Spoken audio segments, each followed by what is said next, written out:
We're in the middle of what might seem to be a very philosophical section. In fact, it could be viewed as an exposition of a particular philosophical outlook.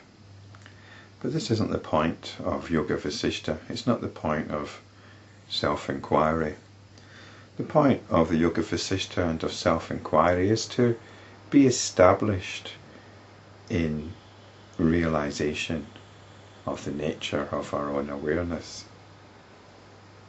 This is quite a tricky thing because there's a huge amount of pressure to be otherwise.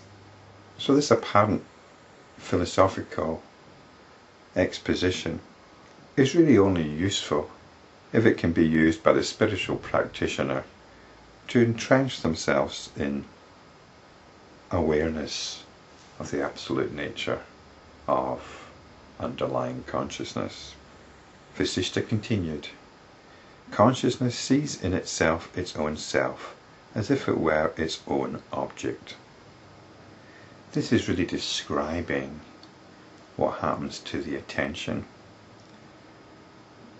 The attention is what we understand by consciousness, and the attention can move. It can focus on what arises within consciousness. It isolates, and then within consciousness the cognitive process takes over and attributes qualities of desirability and undesirability to the objects that the attention focuses on. So this is the situation. Though creation is regarded as twofold, the creation by Brahma and the creation by one's mind, they are essentially the same because both of them spring from the self or infinite consciousness. We often hear of Brahma, the creator, and this is part of the Hindu context. But as I've been reading through this, I hope it's evident that my assumption is that Brahma is no different from the mind. And that's what's being stated here.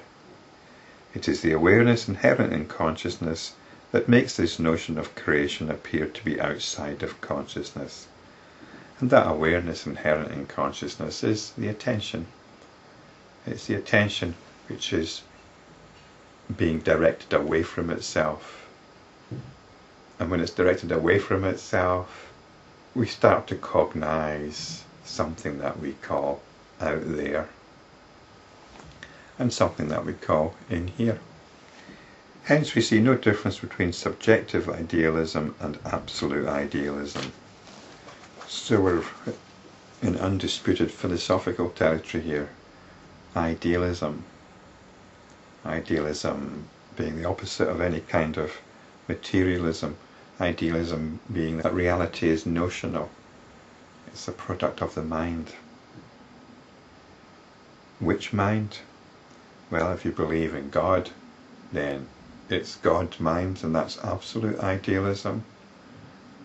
But if you believe that God can not be anything more than notional, then this is subjective idealism, which is associated in the West with the philosopher Bishop Berkeley.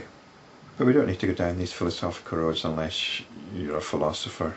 But if you do have a belief in a creator God, and you're willing to inquire into that belief, then you'll see that, again, how can it be other than a notion? This is the absurdity of conventional religious belief that believes in a God that created everything. Because who created the notion of God? It came out of the mind. It's like the sculptor that sculpts a statue and falls in love with it and maybe starts worshipping it as a god. It's the person's own creation, and yet they objectify it as something separate. So God, along with all notions of an external world, all notions of an internal world, all notions of a world out there and a me here, it's all notions. How can it be otherwise? All these diverse objects arise in the infinite consciousness, exist in it, and are non-different from it. It is because of this truth that experience of these diverse objects arises. I've explored in the past the current understanding of how we might perceive external objects. The usual, or the traditional, or somewhat outmoded scientific understanding is that there's a world out there and there's a perceiver here. We perceive objects in the world. If we examine how this perception works, it doesn't bear scrutiny. It just falls apart in the most ridiculous manner. You would think something as commonplace as perception wouldn't be so difficult to understand. But the common understanding is that all we're in receipt of is electrical signals, which our mind somehow translates into the whole world of subjective experience. To the point here is the implication is that what we perceive, how can it be different from what is perceiving it?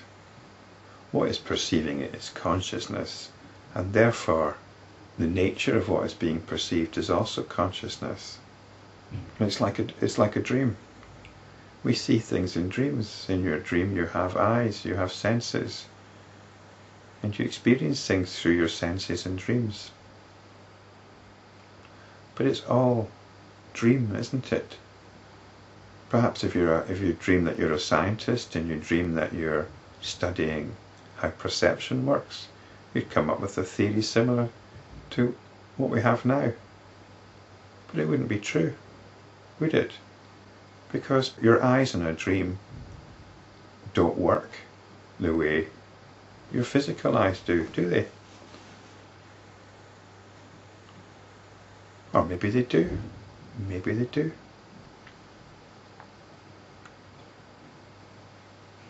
Maybe our dream eyes are no different from our physical eyes, and they work the same way. And the dream eyes perceive because what they're perceiving is the same nature as the dream eyes. It's of the nature of dream. It's of the nature of consciousness. So it's because of this truth that experience of these diverse objects arises.